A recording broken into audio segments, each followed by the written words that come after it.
Hi, welcome back to Oasis Oasis. I'm Rachel.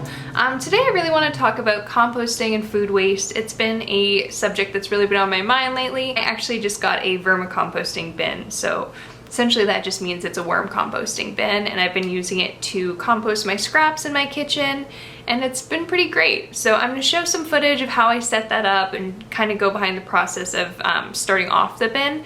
It sounds scary, it's really not. For the most part, I am not creeped out by bugs, so that's why it's fine for me. But I think it's just like a science experiment. It's really interesting to watch, easy to do, and very convenient. So again, we're gonna see some footage from when I first set up my bin.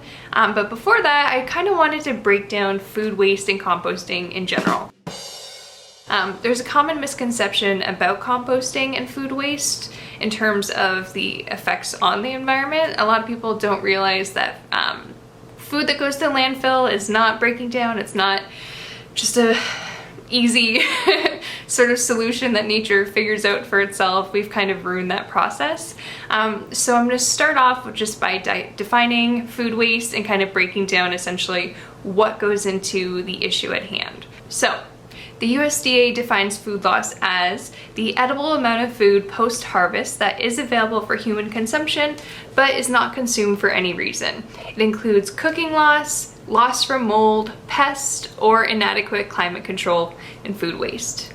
So essentially what that means is all the food that is not consumed and is not essentially used after it is harvested, that is considered food waste. So that can mean anything from grocery stores to personal food consumption, etc. It's a pretty broad category. Worldwide, some of the statistics show that about 1.3 billion tons of food is wasted each year. Obviously, that is a terrifying number.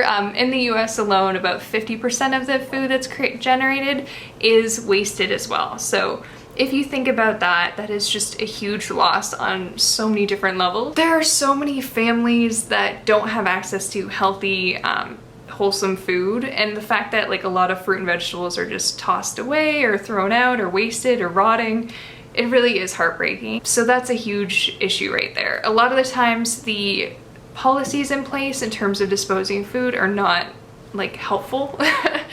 Instead of donating food or giving it to shelters and etc., like a lot of the times food is disposed of by just tossing it into a dumpster, which is really unfortunate. So that is a huge issue that a lot of people are trying to change. They're trying to kind of accommodate that and provide for like people who do need that food rather than sending it to a landfill. So that aside, essentially there's so much behind the food waste in terms of environmental usage, because the amount of water that's used to grow the crops or grow the vegetables, you're also talking about the energy that it takes to transport the food, and the emissions, you're using the electricity for storage, you're using all of these qualities that do not need to be anywhere at this level for food that is not being like providing nutrition or not providing sustenance for anyone. It's just being tossed in the landfill, and it's this kind of vicious cycle where it's a never-ending stream of waste. So it's a huge issue, and composting is great at kind of resolving this, because essentially what happens is instead of being tossed to the landfill, composting, whether in the community or in your backyard, you can prevent items from becoming like just a source of methane gas. So when you compost, you have two options. Again, personal in your backyard or community drop-off points. So community programs are great. There's actually some cities that are making it mandatory. Essentially what that means is you can take any of your waste, aside from like usually meat or dairy products, you can either drop it off at places like schools, farmers markets, even just like a municipal city composting center, or you can go ahead and compost in your backyard. So if you have a property where you have a yard and you have access to that, that's obviously a great option. For me, that's why I chose the worm composting bin. I do have a drop-off point, but in quarantine it was actually canceled, and then now the one that I would be typically going to is further away. So I still freeze my scraps, especially like citrus or any items I know worms won't prefer, like garlic, onion, etc. And then the remaining stuff I feed to them. In terms of your personal way would be freezing. The best way to do that would be just having a small bowl or container in your freezer, and that'll hold like your weekly amount. Usually you can drop stuff off like once a week. Sometimes depending on where you're located, it could be twice a week, or sorry, every other week. So that's also an option to consider, but the main reason that composting is important is essentially, like I was saying, when this food does go to the landfill, it's a common misconception that it will just break down, no harm, no foul, completely biodegradable, etc., which unfortunately isn't the case. Modern landfills and like just waste protocol doesn't allow for that. So essentially when it is packed into the landfill, it's not provided with the oxygen that's needed to actually start the process of composting and breaking down the materials. So all that organic matter, instead of biodegrading, it's actually just sitting there and then eventually contributing to methane gas. So how do we contribute to preventing food loss? There's a lot of great ways, very simple steps. So essentially one of them would be to cut back. Instead of buying several loads of groceries worth of items in one go, stock up on items that you know won't perish quickly and that you will be able to consume. A lot of the times we kind of overshoot, we buy stuff that we won't be using, and that's what ends up rotting and then is inevitably tossed into the garbage. Another great way would be, if you are gonna buy some extra stuff, freeze it. That would be my next big tip. Freezing, freezing, freezing. Some people seem to have forgotten this age-old trick. Essentially, freezing is so great because in terms of prepping food, it's a lot easier. If you want to freeze and store stuff, you know you always have a backup supply, especially things like fruit, for smoothies, anything really. And then in terms of vegetables, they actually contain the same amount of nutrients as if they were not frozen or very close to it. A lot of people are under the impression that when you freeze an item, it completely loses its nutritional value, and it's just not the case. So if you have an item that's getting a little wilty or a little bit like on the edge and you know you're not going to use it, chop it up, freeze it, it'll be great. Use it whenever you need it. Solid. Another great option, give away the items. If you have food that's gonna be wasted, it's better to give it to someone than to toss it in a trash can. Now to the fun stuff, worm composting. Like I said, I recently got a worm composting bin. I was on the fence forever. I don't know why, because I think part of me was just like, oh, I won't be able to keep them alive. I won't know what to do. I don't know, blah, blah, blah. I don't know why I made so many excuses. It's been so easy, it's great. It's actually really fun. It's almost like a science experiment. I'll sometimes literally feed them and then just sit there staring at them. Worms are great. You do have to use a specific type. It's called a red wiggler or red wriggler, depending on whoever you ask. Essentially what those are, it's a very specific like little red worm. They're great. They can actually eat 25 to 35% of their body weight in food scraps. So every day, they're kind of eating that amount. So times however many you have in your bin, you can actually do pretty well. If you're a single person, then you can essentially like keep your scraps to a minimum and also feed them and kind of have fresh dirt for your plant. The basics for the worm composting bin, I'm gonna go over the initial setup and a lot of this in the footage. Unfortunately, this was before I decided to fully commit to my YouTube channel. I had shot this on Instagram in vertical mode with a shitty filter. So I cannot apologize enough in advance for the terrible video quality that you're about to see.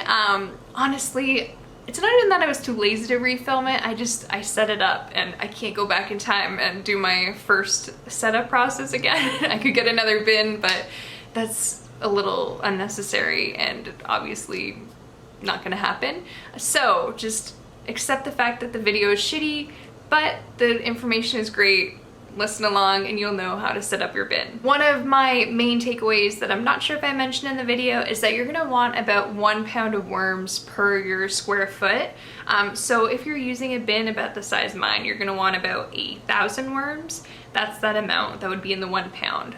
For me, I started with about 500 just to work into it. I would say the 1,000 worm rule would be even like a slightly bigger box than the one I have, because the amount that I have right now is pretty great. It's been very productive at like the amount of scraps I've been putting in, so I wouldn't want to have more at this stage. So keep that in mind. They generally say 1 pound or 1,000 worms.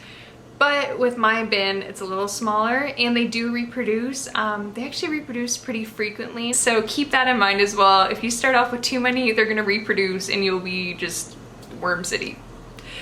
So yeah, it's pretty interesting. They do compost everything basically aside from garlic, onion, citrus, meat, and dairy. So that leaves every other veggie and fruit under the sun basically. It's great because it is such an easy process. The main components that you're gonna need will be the dirt, the greens, and the browns. So the browns will be, again, like the dirt, dead leaves, paper, etc. And then you're gonna need water and air, and then the veggies. So once you have your little environment set up, it's pretty easy to keep up. Essentially in the video I'll go over everything, and then if you have any questions, just feel free to leave them in the comments and I can get back to you. I'm currently a couple weeks into my bin, so eventually, probably pretty soon, I'll add the second level to my bin. And at that point, I'll also shoot another video to kind of give you a breakdown of how that process goes. Essentially what happens is after a certain point, you're gonna add a second level to your bin. After a few weeks, we'll say, essentially all the worms will have traveled up to the second level, and the remaining debris stuff in the first level, that's actually gonna be worm castings. So that's the stuff that's actually great fertilizer and great dirt for your plants. My whole thing is that I have, even right here, I have a few plants around my apartment that I will be using that for, so it's a great alternative to having to buy like a plastic bag of soil or something like that from the store. And it's free, easy, another added benefit, but mainly you're saving a lot of environmental impact. So here's that footage, enjoy. Again, if you have any questions, leave them in the comments and I will check back with you. This is how the composting bin comes right out of the box, already pre-assembled, ready to go. If you look down here, this bottom one is actually a drip tray, so if anything happens to come out of the mesh, you're fully covered, doesn't get on the floor or anything like that. As you see, all these little shelves actually come apart. So when you first start off the bin, you're only gonna use the first layer. And this is where we're gonna start. After a few weeks, once everything is kind of built in, we can add the second layer and then essentially the worms will travel up. Okay, so for the first layer, what we're gonna do is we're gonna take up ripped up cardboard and ripped up paper. Obviously you don't want any dyes or any like stickers or anything like that. We're gonna take up this paper. Essentially it's gonna be the first layer, so you want a decent amount, and we're gonna make a bed out of this paper. I'm just gonna go ahead and cover all of like the greens and the mesh so the little worm babes won't fall through. All right, cool. All right, the second layer is gonna be the food scraps. This is the bin that I had like just frozen in my freezer or just sitting in my fridge. So it says not to start with too much because obviously it'll rot. Online it just said put like a little bit, enough to get them started, and then you can keep adding more. So doing that now. All right, adding in the food scraps, I have watermelon, some cucumber, bananas, a little bit of broccoli leaves. All right, now it's the fun part. I have the worms that Skid Row Heron gave me, so I have this jar, as well as this little container that I got from the farmer's market. So I'm gonna add those now. All right, in they go. Ooh, look at them all. Trying to like not smush them, but also, oh my god, there's so many of them. All right, those guys are in there. Very happy. Okay, they're all in there. There's a billion of them, but look, they're all settled in. There's like a coffee filter that was already in the jar. All in their little habitat. And there's like so many of them, so I'm gonna like pop on in a few more because they look like a hungry little fam. We'll see. Hey guys, I shall keep you posted. Day 1. And then we're just gonna go ahead and pop on the lid. Sealed away. No smell, no little worm escapees. Everything's sealed. Hey guys, thanks again for watching. Feel free to leave recommendations or questions in the comments below.